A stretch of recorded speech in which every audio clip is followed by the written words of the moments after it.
Do we want to record the video or not? Or we decided not to? Today? Well, anyway, just record the video anyway. You have a nice haircut. That was a compliment. It didn't sound like one. Yeah, I know. I wasn't trying hard.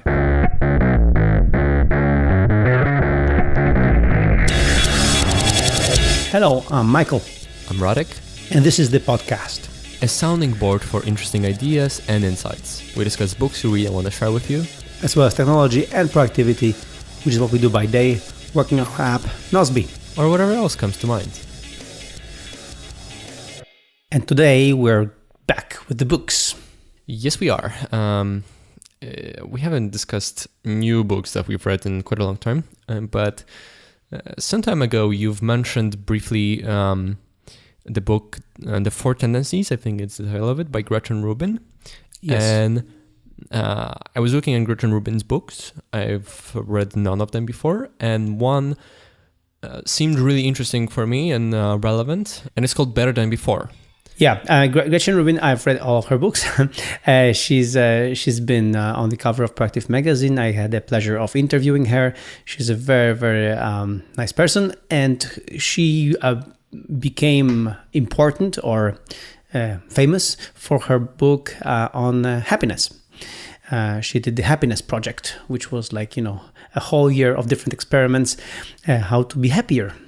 And Better Than Before is like another step, and it's more about habits that can hopefully also improve your happiness. And I like her stuff, and this book was really good. And then the next one, The Four Tendencies, is actually my favorite because it's like it takes one thing from this book and just expands on it. But anyway, this one was very good.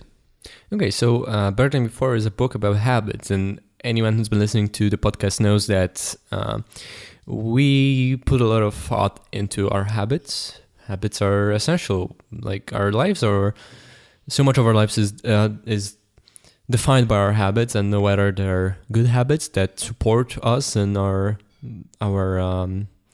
projects and then what we want to achieve, or our bad habits that just suck out energy out of us. That's going to be very crucial in whether or not you're happy, whether or not you're successful, and whatnot. And to anyone who hasn't read it, The Power of Habit, the book Power of Habit by Charles Duhigg is a classic. It's the fundamental sort of knowledge about habits, habit formation, how habits work on a neurological level. It's very much worth reading. Well, Better Than Before is more of a book of strategies. It's somewhat more practical, I would say. Power of Habit is sort of fundamentals, and it's worth reading, and I got a lot out of it.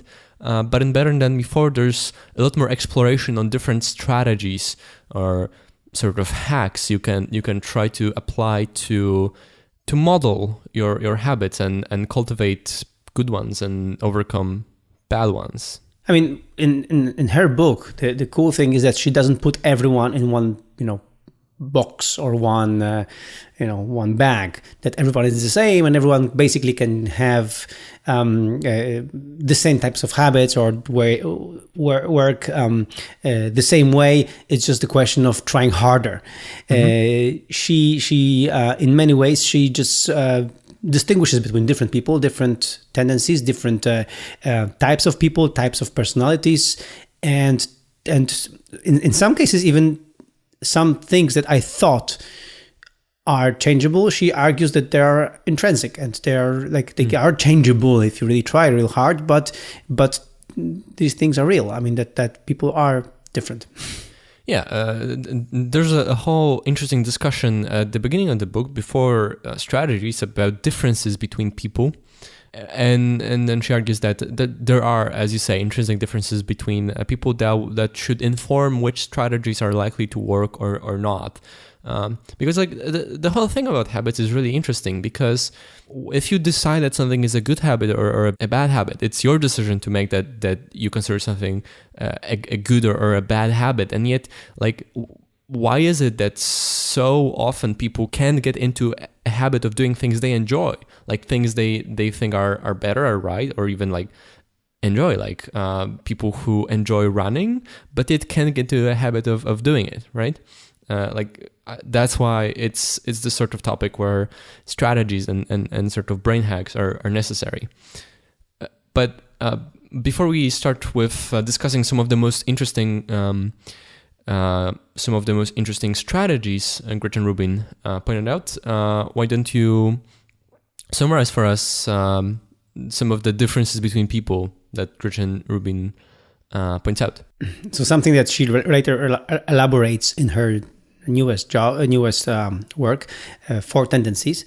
She already mentions them in this book, the 4 tendencies of people. So, and it makes sense if you think about it. Like, she argues that some people are motivated by, internally, or some people are motivated by external factors. And then there are mixes of these kind of people. So, obliger is a person who who sacrifices themselves. They are motivated by other people's input from the outside, but not from the inside. Not by their by their own motivation.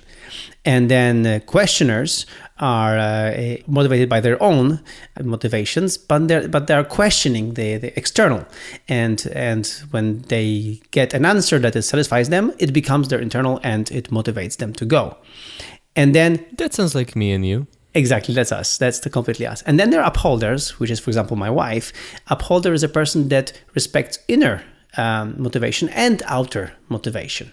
So they are the people who know that, if something has to be done, it has to be done. And because, it's internal, it's external, it's both, they keep it up.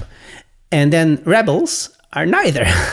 They don't have any external or internal motivation. They are the ones who can shoot themselves in the foot just to get to somebody. So they are really confused because they don't respond to logic. They sometimes, they rebel against themselves or against other people just for the sake of doing that. So that's it. That's it. 4 tendencies, like 2 different factors, internal, external, but how they are mixed decides on the tendency. And according to Gretchen Rubin, she made some research on that. Obligers are the ones who are the most common type of person. That's why our schools and factories are structured in the way that they are structured. So people respond to external motivation. Then questioners and upholders are next. And questioners are there are lots of them. There are still lots of them, but not as many as obligers, because people want to have things answered. And then upholders, and then rebels are the rare traits. So people who are responding to both internal and external, and rebels who are not responding to neither. So that's basically it. One of my daughters seems to be a rebel, and to get to her, it's really hard. I see. Gretchen also made other distinctions between people, perhaps less important than that one, which was sort of she emphasized that the most. But there are things like the way someone frames problems, like people who are motivated by making things better, or people who are motivated by preventing things from getting worse, or people who prefer familiarity or novelty. Or here's an interesting one. People who are motivated more by incremental changes or radical changes. Now, I'm not sure. Like, to me, that seems like a false dichotomy. I'm a bit of both, depending on the situation.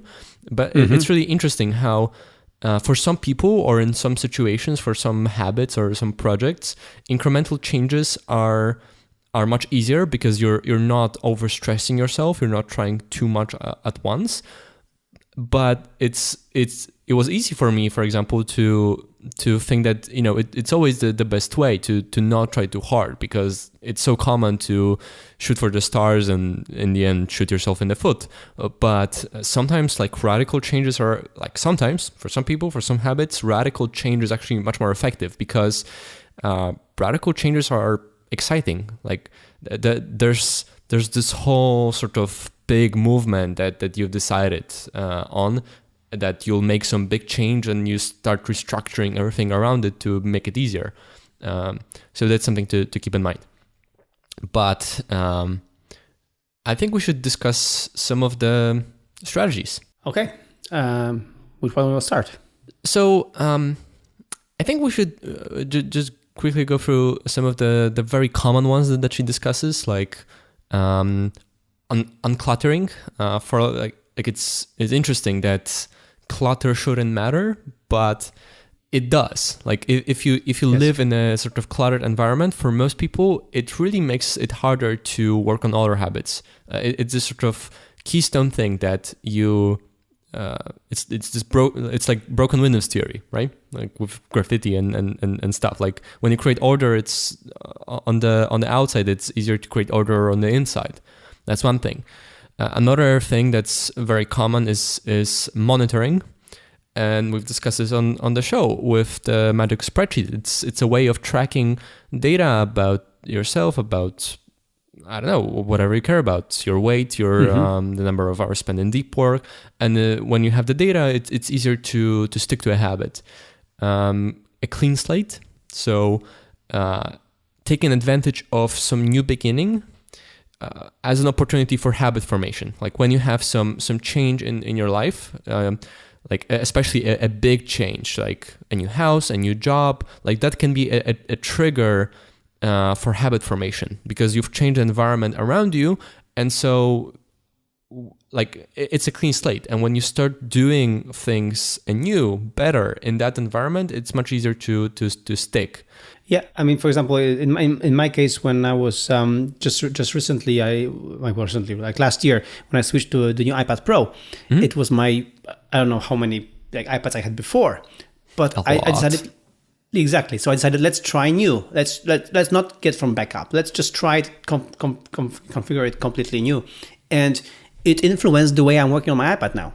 Because I use different apps now. I have different settings. Like it's really changed my behavior. Like this kind of, as I said, clean slate. So every now and then to give yourself this clean slate. Again, this is very similar to the uncluttering thing that, something new, something clean, something, fresh start gives you a fresh perspective, and it's very, very useful. Yeah, exactly. That's the interesting thing that sometimes like trivial things can be a good enough trigger for habit formation, like a new device, and you start configuring it from scratch, or you make a different layout of furniture in your office, and that might be enough that like your brain starts making different associations. It feels like a different place, so it's sort of clean slate. So, but it's like you have to be really careful when you have some sort of a new beginning, because the first few times you do something after some sort of a clean slate is likely to stick hard, right? Yeah. Or like a new year, a birthday. Like, New Year resolutions don't work when you don't make a plan. We've discussed this in way too much detail, perhaps. Links in the show notes. Yeah. But still, it does. Like, if it matters to you, if to you a New Year feels special, then that is a clean slate, and that can be useful. Another very common strategy that everybody knows about is streaks. Right? Trying to keep a streak. But that also doesn't work for everybody. And like, for me, I don't find streaks to be that super useful. I mean, yes, once I am on a streak, it's easier to keep it up than when I'm off the bandwagon, I have to jump into some habit. But it's also, again, like when you start thinking too seriously about this streak, it makes it harder for me to jump back in, because it feels too serious. Like losing the streak makes it difficult to get back. And when you don't think about the streak, when you don't treat it seriously, it's easier. Yeah, it makes a stupid mistake of not doing something one day. Like it makes it like to a bigger proportion. Like it was so important, so significant because I lost the streak, right? I remember when I was on my Apple Watch trying to keep my fitness streak, and then when I would lose it, I was completely devastated. And come on, it's just nothing really. Yeah. One that is something we've discussed a lot is a strategy of convenience and inconvenience. Can I explain that? Yeah, of course. I mean, it's all about reducing the barrier of entry. Like if something takes you 5 seconds instead of 5 minutes, it's just you're more likely to do it, or get back to it.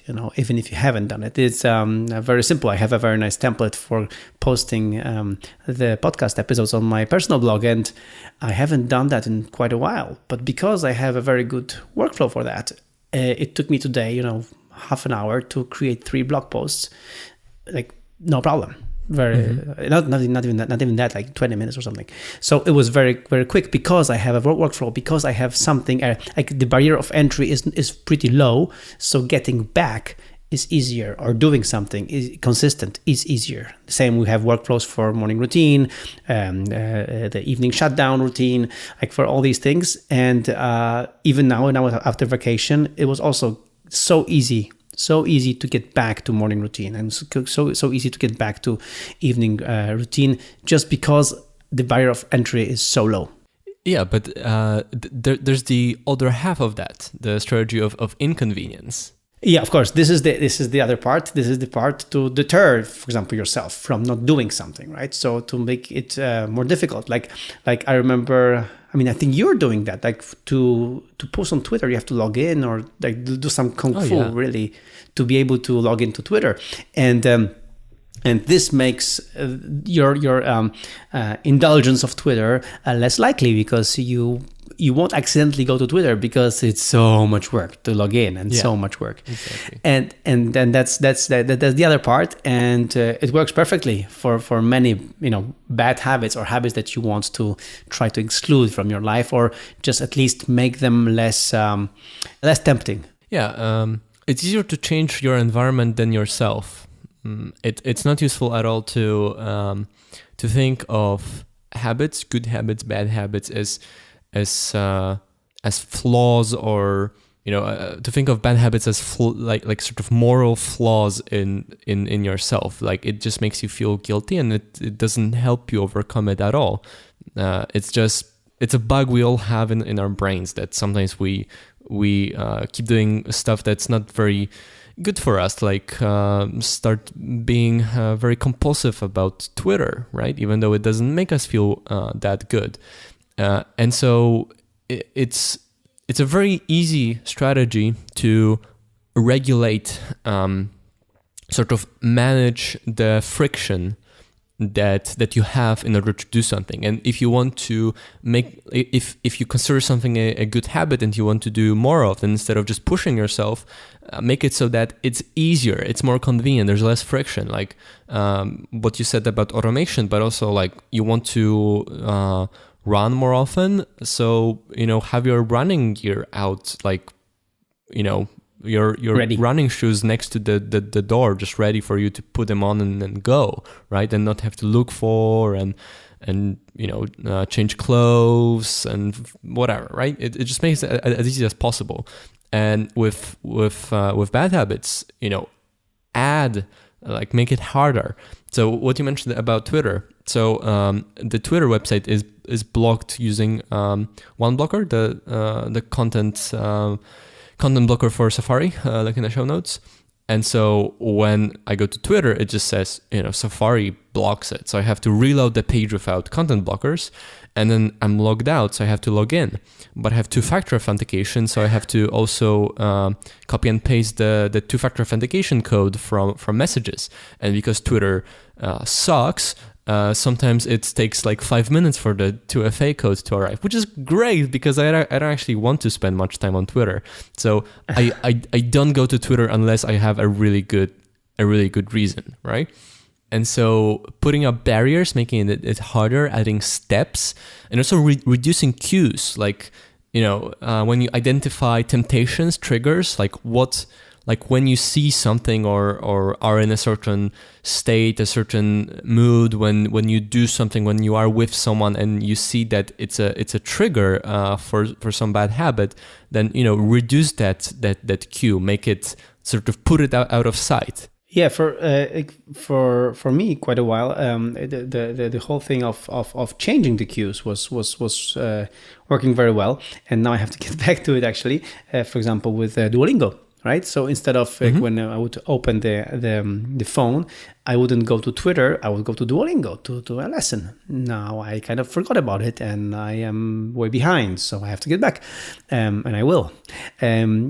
But again, this is first, this is the whole thing of conscious decision. But second, of as you said, creating an environment in such a way that it's just more tempting. For example, what I did on my home screen, I completely changed my iPhone home screen. That on my first home screen are the good stuff, the good things. Yeah. So I have Duolingo on as one of the apps on the home screen. I have my journaling, my workflow, like these good apps. So I have to scroll to a different home screen to see the other apps. And this kind of thing really influences and helps, and also depending on who you are and what triggers you. Of course, your mileage may vary, but these are universal strategies that usually work.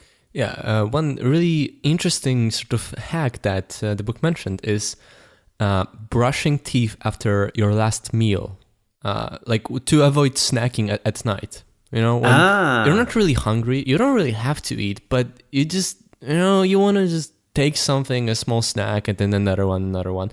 But like, you've been brushing your teeth since since you were a child, and if your parents raised you right, then probably you don't have the temptation to eat anything after you've brushed your teeth. Like after you brush your teeth, it's like no eating time, and it's so ingrained this sort of behavior that when you feel the aftertaste of toothpaste, you don't eat anything. So after you're done with your last meal, I mean, you might just as well brush your teeth, and then to eat something, like, first of all, feels wrong, and second of all, you'd have to brush your teeth again, which sounds like work. Exactly.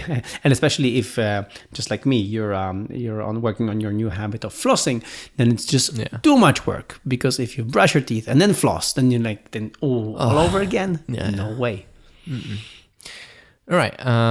So we've discussed this a lot, this strategy of convenience and inconvenience. So we'll link to some of our past episodes discussing sort of hacks of this sort. But there's a lot more. Like, those were the ones that for me I was already sort of familiar with. But there were more interesting strategies that I didn't fully think of before. One of them is pairing.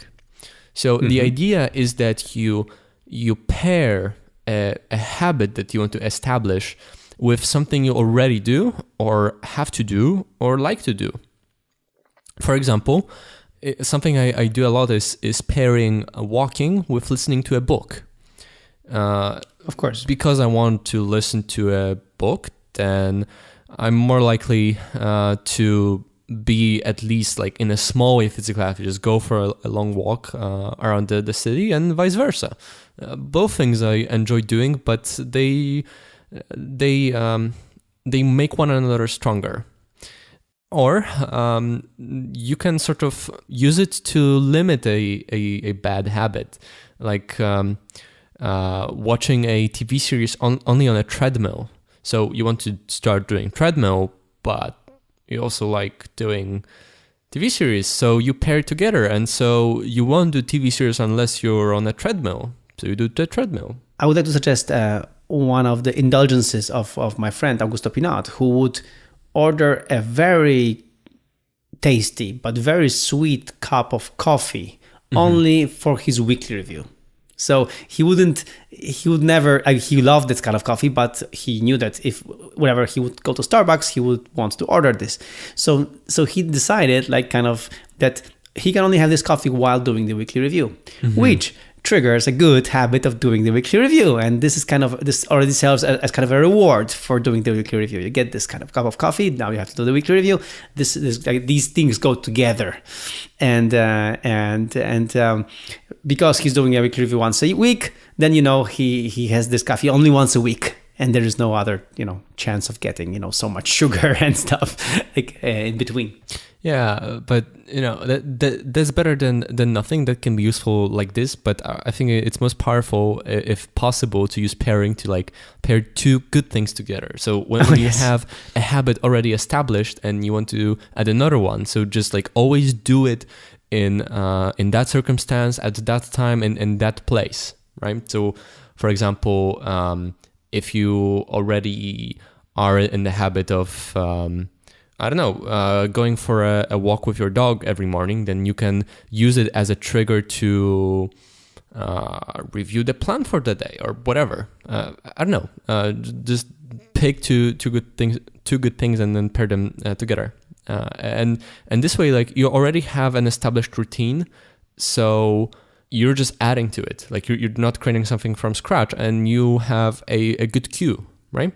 Mm-hmm. So you're just extending a routine that's already in place. Yeah, exactly. You're riding the wave. Yeah, exactly. Another strategy that I thought was interesting is the strategy of conscious distraction, or just wait 15 minutes. So when you have some sort of a temptation that you consider to be a bad habit, say, you feel like going to Twitter, when you've already done plenty of Twitter for the day, self-denial hurts. Like it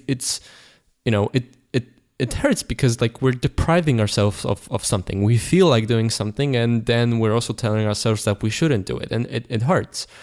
But it might be useful, instead of denying yourself that completely, which really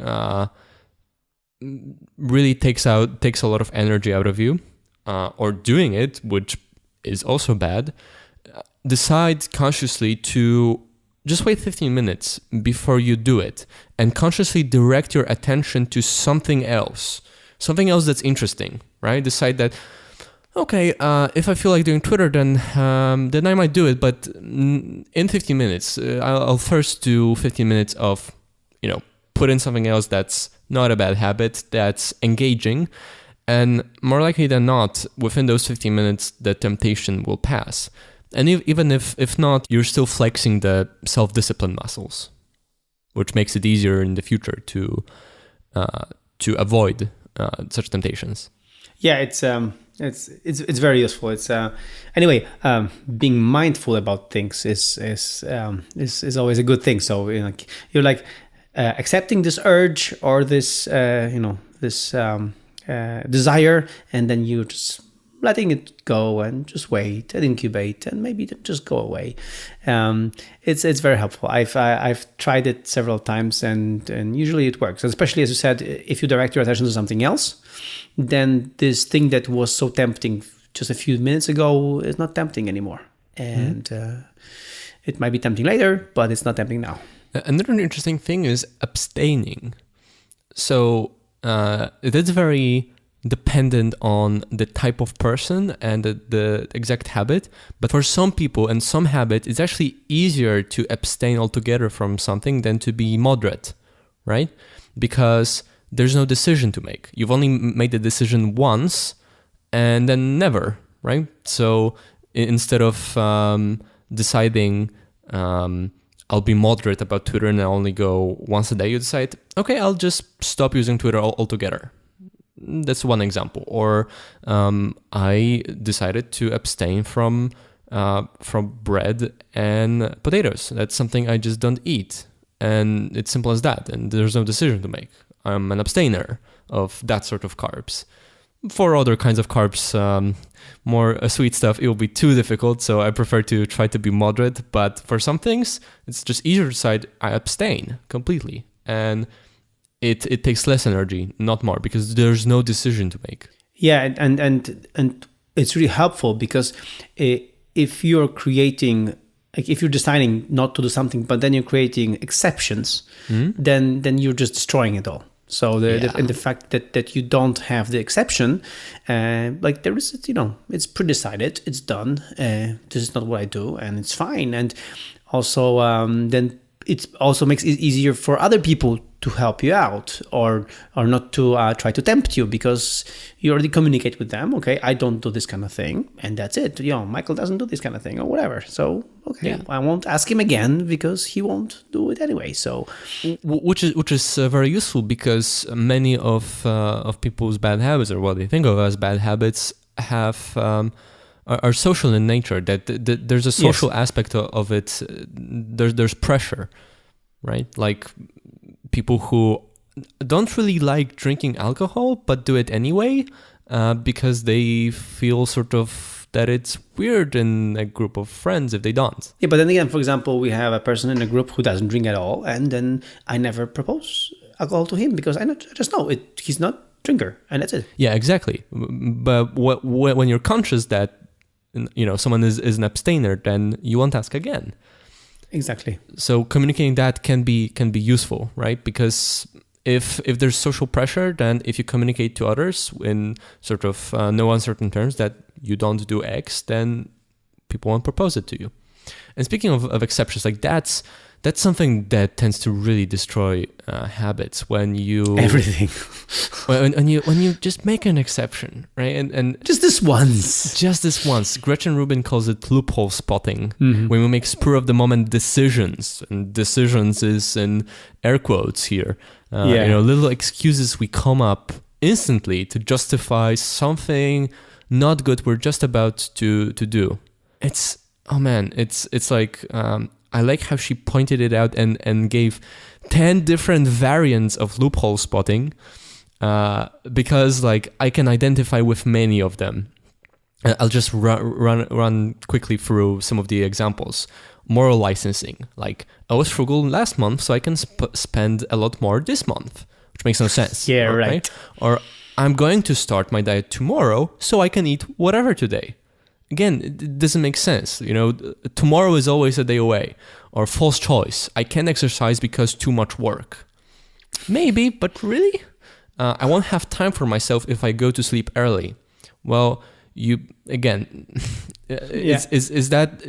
it really true? Really true? Probably not. Lack of control. It's funny how humans tend to pretend they have control over things they don't, but sometimes we deny control over things we can't control. Like, if my phone buzzes, I have to check it, right? No, you don't. There was a story I just loved, how someone is a gambler and buys a new car and decides to just go for a test drive of the new car to Vegas. And I'm pretty sure this person felt this is like perfectly appropriate. Like I'm just going to take this car for a spin to Vegas, right? Yeah, and then lose the car, the house, and everything else in the process. Or this doesn't count. I'm eating a lot, but it's the weekend, or it's the vacations, or I'm sick, or I had a hard day, or those are just my son's leftovers, so it doesn't count. I mean, and that's why, for example,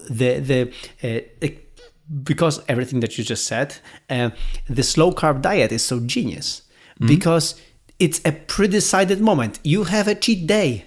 It's decided. You can do whatever the heck you want. You can eat whatever the heck you want. It's decided. But it's just this one day, and that's it. And this doesn't make the whole game of exceptions and whatever. This exception is defined in the realm of the diet, and it's and this is so smart of Tim Ferriss.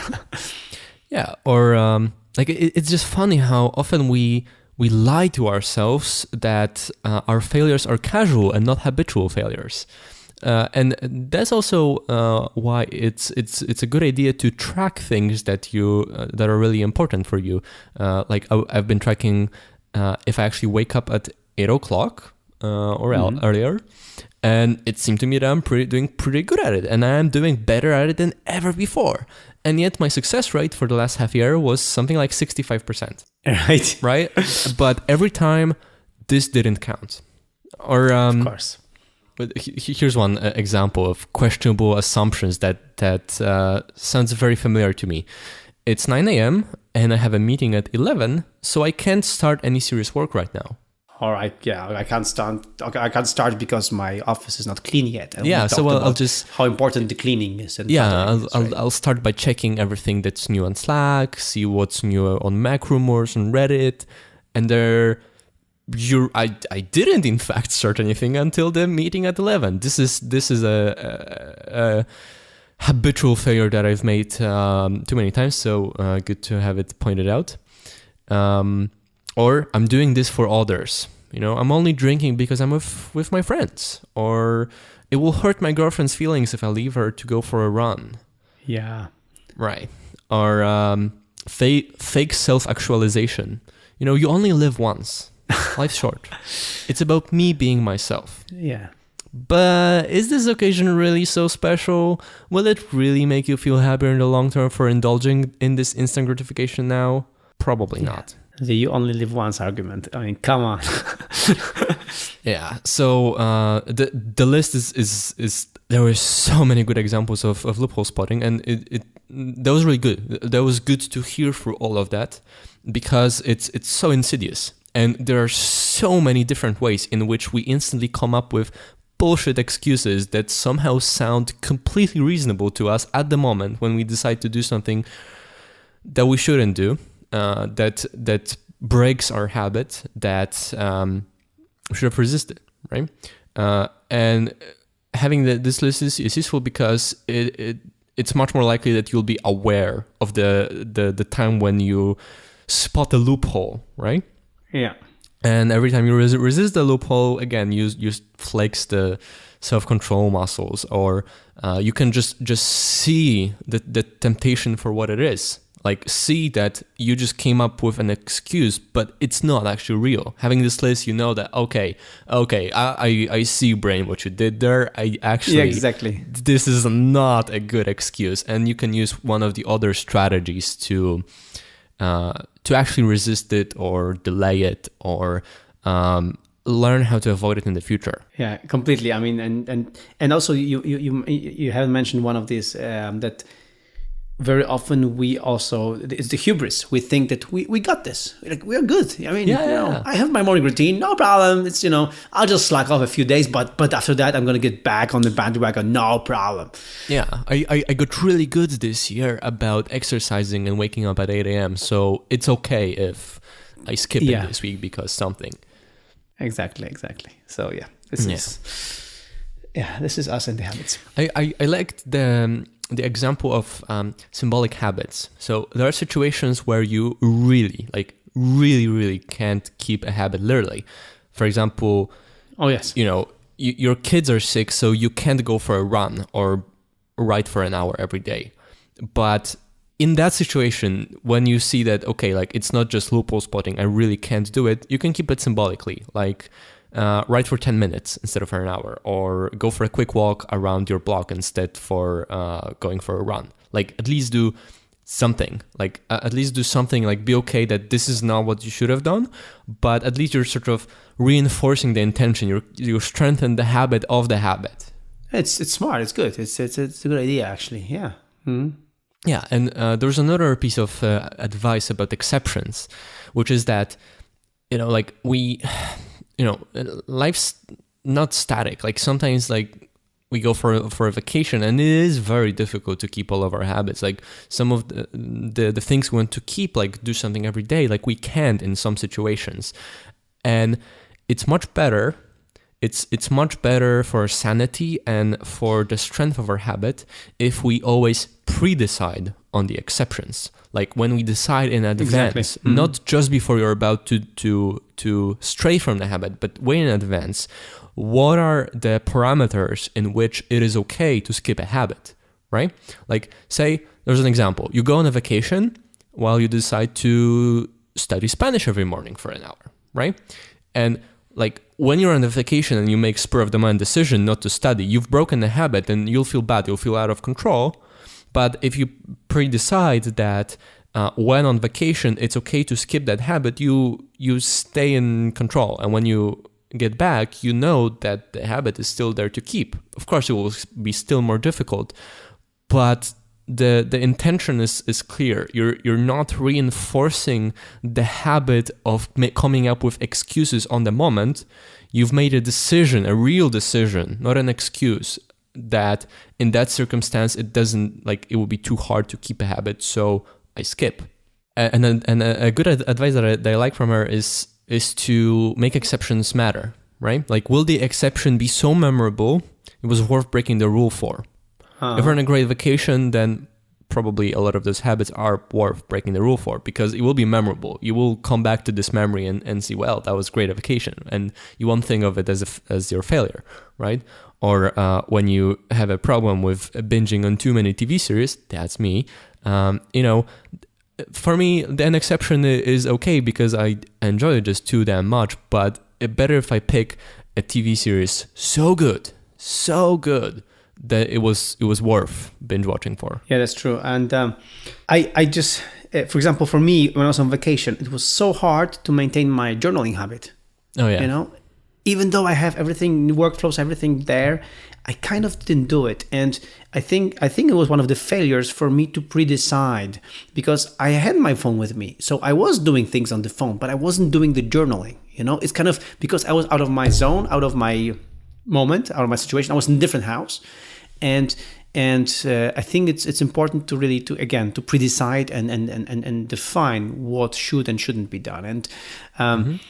And after not doing journaling for the first 2 days of vacation, I just completely lost it. I just stopped, doing it at all. And now I'm back, and it's harder to do journaling than before, even though now I'm back home, because I destroyed it. Well, I don't have the journal in the same way, in the same sense you do, but I also have these workflows which we've discussed for reviewing the plan for the day, planning the next day, and adding stuff to the Magic spreadsheet, along with a sort of micro journal, just the 2-line sort of description of the most interesting parts of the day.